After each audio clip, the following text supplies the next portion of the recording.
Salut mes petites braises, bienvenue dans ce nouvel épisode de J'irai braiser chez vous. Nous sommes ici dans le 17e, mais dans une cave, vous le voyez, nous sommes en automne.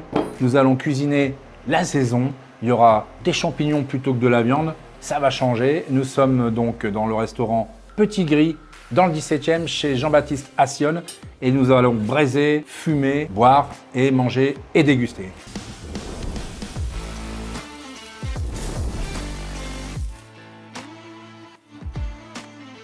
Jean-Baptiste.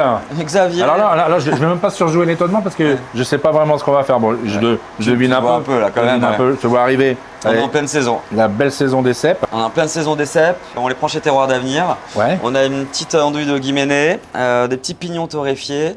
Là, il y a des petites trompettes et des chanterelles qu'on a déjà passées un peu à la braise. C'est beau ça. Ça, c'est beau, ouais. Et on voilà. va le. Ça, je me suis dit, je vais quand même te rapporter un petit côté viandard avec le cèpe, tu vois. On va pas juste faire des légumes, c'est pas possible. On va se le faire griller un peu avec de l'ail et déglacer au jus de viande. Il y a une petite pâte à pâte qu'on fait maison aussi.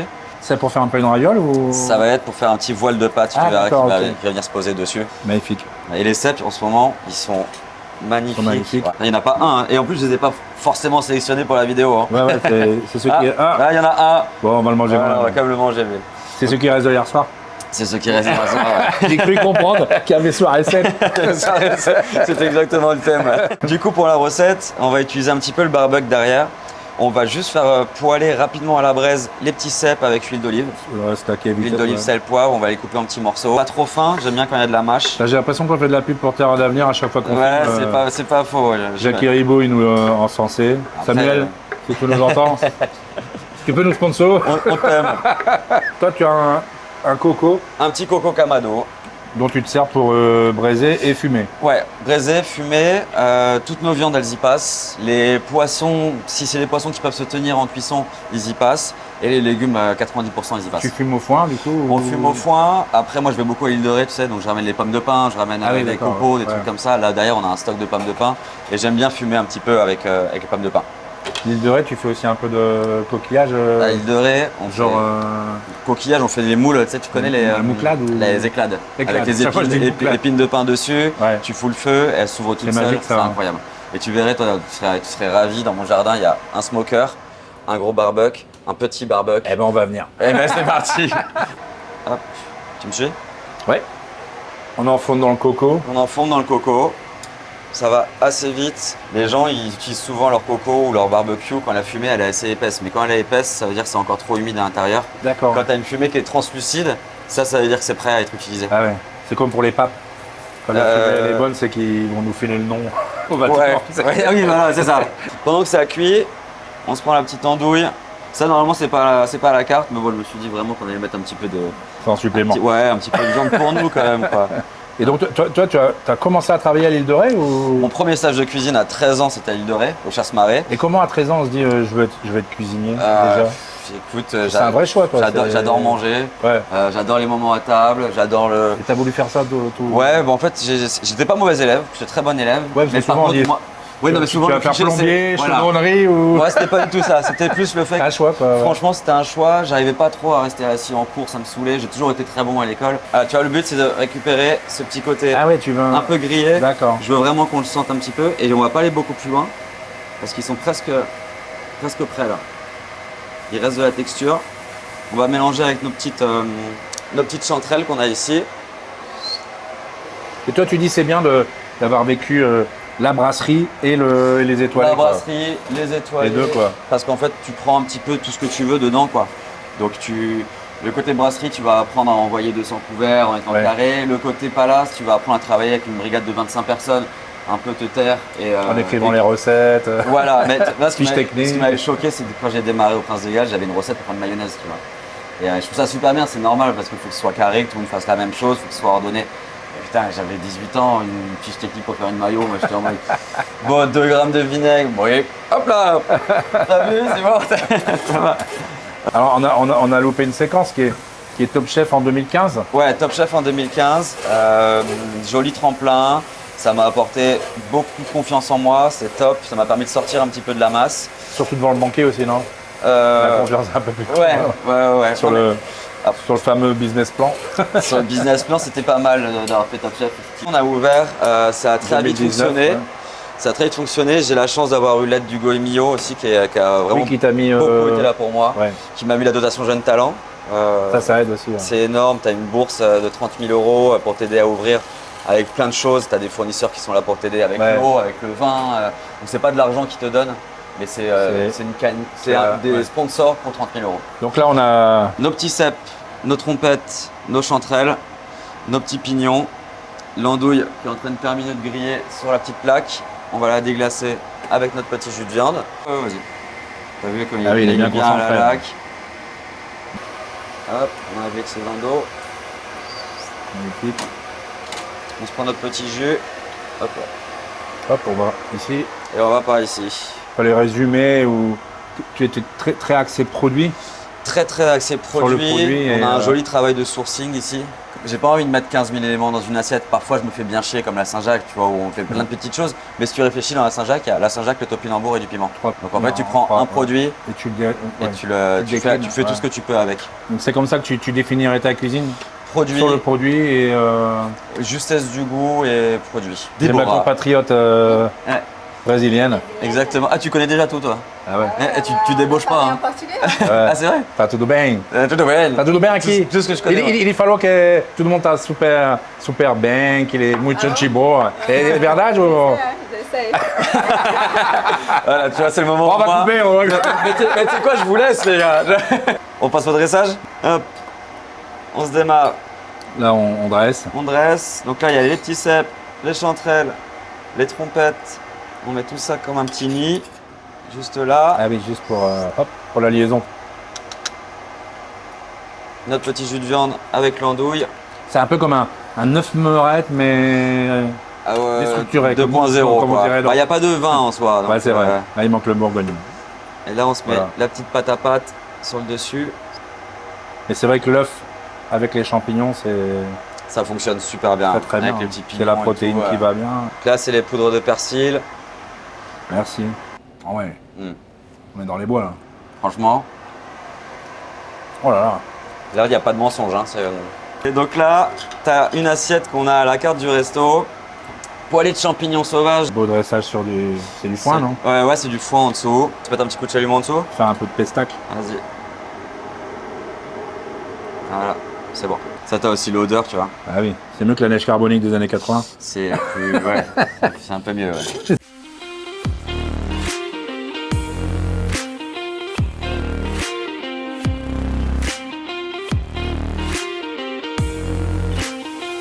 Les spiritueux ont une place importante, enfin, c'est quelque chose que tu apprécies. Genre, j'adore boire les spiritueux. J'ai encore un peu eu du mal à en trouver des qualis pour ici, même s'il y en a plein qui se font. C'est moi qui n'ai pas encore trouvé ce qui me plaisait vraiment. On fait les autres vies maison un petit peu. Donc, tu vois, ça a été fait hier. Donc, t'as le fenouil à Fenouil. l'huile. À côté, t'as verveine et pommes. Tu t'en sers pourquoi du coup alors après Alors, comment on boit. Tu bois d'abord Mais c'est souvent ce qu'on offre aux clients à la fin. Oui, ces petits shots On cherche pas de... à les vendre, donc tu vois, forcément. Le bisou d'au revoir. Exactement. Et souvent, le bisou de revoir ramène un autre bisou. Ouais. Tu vois. Bisous, bisous. Bisous. Et je t'en mets un café, je t'en mets un bisou. Le café, je me fais vite la malle quand même à la fin, mais j'aime bien quand même faire ça. Nous, ça nous amuse un peu. Tu vois, on fait des trucs un petit peu foufou. On avait fait topinambour thé, on avait fait trompette de la mort café, on a fait courge foin. D'accord. Et ça, tu laisses pendant un an, c'est une question de patience quand même. J'ai presque jamais eu un bilan complet. Ah oui, t'as jamais pu ouvrir. Tous les ans, j'ai dû fermer. J'ai dû fermer au moins un mois ou 2 mois tous les ans. On rigole, mais c'est vrai qu'on n'est pas là pour faire Maintenant, j'en rigole. pleurer les chaumières, mais c'est vrai que c'est. Enfin, moi, on le voit puisqu'on se balade avec des chefs, quoi, et c'est vraiment un job c'est hyper prenant et où on rencontre des aléas, quoi. C'est évident. Ouais, faut être super polyvalent. Tu vois, j'en parlais la dernière fois avec Thibaut, mon directeur de salle là. On en discutait un peu. Et je lui ai dit putain, c'est fou en fait. Tu vois, être patron, être entrepreneur dans la restauration, c'est faire un peu de cuisine, beaucoup d'ordinateurs et être polyvalent. Ça va faire du BTP. Ouais. Vraiment. Oui, ouais. Non, mais c'est pas une blague. Tu vois. Réparé, Ici, le marteau-piqueur, c'est moi qui l'ai fait. Mettre les carreaux, c'est moi qui les ai faits. Quand tu as 24 ans et que tu n'as pas de budget, tu te démerdes toujours. Donc, j'ai ouvert le restaurant pour le Monte Cristo, le Grand Dictionnaire, qui m'a permis d'avoir un petit peu de finances pour finir mes travaux ici. Mais j'ai pas un gars derrière, un business angel qui me dit ah, il te manque 30 ? Et tiens, non, il manque 30, allez, va ouvrir un restaurant, travailler la nuit ici, voilà, ouvrir pour les gens. Et du coup, on a fait beaucoup de travaux ici. Je suis bien entouré, j'ai beaucoup de potes et ma famille qui sont venus m'aider. On faisait ça la nuit, de minuit à 8h du matin. Tu vois, on a poncé tout le toit là, en pierre voûtée. On a tout poncé à la main. Hein. C'est vraiment un restaurant d'émotion, un restaurant de souvenirs, quoi. Là, le meuble que tu as derrière toi, c'est mon grand-père qui l'a construit. Au moment où il est décédé, je cherchais un local pour faire mon bar à vin. Et puis, c'est tombé au même moment. Donc, le bar à vin s'est appelé Fabi en hommage à mon grand-père. Et Petit Gris en hommage aux escargots qu'on retrouve en Charente. Voilà, qui a été un peu mon premier souvenir culinaire. Je n'ai pas envie de tomber dans le cliché de ma première odeur avec mes grands-parents. Non, mais pour le coup, c'est le cas. Quand j'allais à l'île de Ré avec mon grand-père, on allait chasser les escargots. On a essayé de le faire ici, je recevais les escargots vivants ici à un moment. Ah ouais, mais c'est pas une blague, hein, justement. Et on les recevait vivants, je voulais les faire jeûner, donc on avait construit une petite cagette. C'était plus pour le délire que pour servir aux clients, tu vois.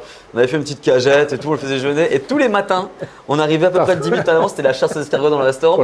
Ils avaient bouffé le film alimentaire qu'on avait mis, donc ils s'enfuyaient, t'en retrouvais sur les plafonds. Je disais, les gars, on n'a pas servi ça, hein, je vous jure. À Paris, normalement, c'est les rats. Ouais, bah nous, c'est la course des escargots derrière, tu vois. T'as tourné, retourne. Donc, le petit plat qu'on a préparé ensemble. T'as les petits cèpes qui sont cuits à la braise avec un jaune d'œuf, un petit peu de jus de viande à l'andouille de Guiménez, une pâte à pâte faite avec la poudre de cèpe, donc c'est un peu toutes les parures qu'on fait sécher et qu'on réutilise, et des petits pignons de pain. Magnifique. Voilà. On tape dedans là. Ah, il faut taper dedans là. On peut se prendre avec le doigt. On peut se prendre un petit cèpe comme ça quand même. Ouais. Hein. Et donc les cèpes, on a dit pas d'huile d'olive, pas de sel, pas de poivre, juste la forêt quoi. Incroyable. Un peu je vais t'aider un peu là. Exact. Ah ouais. Oh. Tu sens le fumet? Carrément. Et pour moi, au barbecue, chacun travaille la braise comme il a envie. Moi, je trouve qu'il faut saturer presque la cuisson. Aller très vite. Toi, tu l'attaques bien le. Moi, je fais très vif. Des braises très très chaudes. 350-400 degrés. Ouais, pour vraiment le saisir. Pas trop le cuire, parce que j'aime pas quand ça devient mou. Tu vois, il a encore de la texture et de la mâche. Carrément. Mais il y a un côté un peu. Toasté du coup. Ouais, un petit peu fumé, grillé, quoi, le vrai. De où ça l'a attaqué, quoi. Nous, en fin de service, quand le barbecue il descend un petit peu, tu vois, quand tu arrives sur les 140 degrés de fin de service, on balance dedans nos courges, nos céleri, les choux, et on laisse tout, on revient à 18h, on revient. Ça confit toute l'après-midi, on met du foin, du romarin, on met tout dedans, et tu as toute ta popote qui est prête à 18h. Et franchement, un barbecue dans un restaurant, ça te simplifie énormément le travail. Ah oui. Ouais, on pourrait croire que ça complique en disant il faut l'allumer avant, ça prend 3 secondes à allumer. C'est pas vraiment pas ça qui va compliquer. Ce qui complique par contre, c'est de faire la formation au gars. Mais pour qu'ils sachent s'en servir. Parce que c'est revenu énormément. Hein. Moi, je vois depuis au moins 10 ans, on en revoit beaucoup dans les cuisines. Ouais. Maintenant, c'est presque. T'en as plein qui bossent avec les petits binchos. Les petits binchotan, c'est super ça quand t'as pas un gros débit et que tu veux juste fumer sur la fin ton petit homard, tes petits légumes, tes petites sardines, c'est top. Après, quand tu commences à avoir un gros débit, moi j'ai travaillé au bincho tout au début, j'avais pas le budget pour m'acheter un gros four. Après, il y a le Josper qui a été finalement trop gros pour ici. Le calva. Ah ouais, c'est ça, il y a des calva. Ici, tu sers le calva dès l'entrée, toi. Ouais, complètement. Et tu vois, ici, on sort un pairing parfait. Ah, c'est bon. Hein. On sent plus le café, on sent plus le calva. C'est un calva café. C'est vrai que c'est bien avec le jus et avec les champignons et tout, ouais. Toi, ton plat, celui qui te fait plus kiffer, toi, quoi. Enfin, c'est une question consciente. Moi, les 2-3 plats, quoi. Il n'y a pas forcément, moi, peu importe le plat, tant que c'est la tablée qui est bien. Ouais, c'est à qui tu manges. Ouais, avec qui je mange. Moi, je mange très peu. J'ai pas le temps avec le taf et tout. J'ai pas le temps de m'asseoir pour manger. Je supporte pas manger un peu sur le pouce. Donc quand je mange, c'est les moments. Tu te poses. C'est les moments avec des copains, une bonne bouteille de vin. Je sais très bien qu'on mangera bien parce qu'on est tous restaurateurs, donc on ira trouver un bon resto où on se fera manger nous-mêmes. Voilà mes petites braises, nous voici à la fin de cet épisode J'irai braiser chez vous. J'espère que ça vous a plu. Nous, on a pris énormément de plaisir à voir Jean-Baptiste cuisiner et puis surtout à goûter ses plats et ses vins. Jean-Baptiste, le mot de la fin peut-être, qu'est-ce que tu n'aurais pas dit et que tu aurais voulu dire ou... Ce que je n'aurais pas dit, je ne le dirai pas maintenant. Je pense que coupé beaucoup réchauffer, c'est trop vite. Non, c'est quoi? Alors oui, attention, réchauffer, c'est vite cuit. Voilà. Cette phrase va rester. Ça peut être la phrase de la fin. Réchauffer, c'est vite cuit. Ben voilà. Si dans 10 ans tu dis encore cette phrase, on aura réussi. Je la garderai et franchement, c'est un petit hommage à toi ça. Et nous, on aura un plaisir ému sur l'ensemble de ces plats. À bientôt mes petites braises. N'oubliez pas de vous abonner, de liker. Il faut aussi hydrater, refais ta voix. Surtout, n'oubliez pas de liker, commenter, partager, vous abonner, qu'on puisse continuer cette quête et cette aventure du bonheur de la braise et de la fumaison. Et à bientôt pour de nouvelles braises.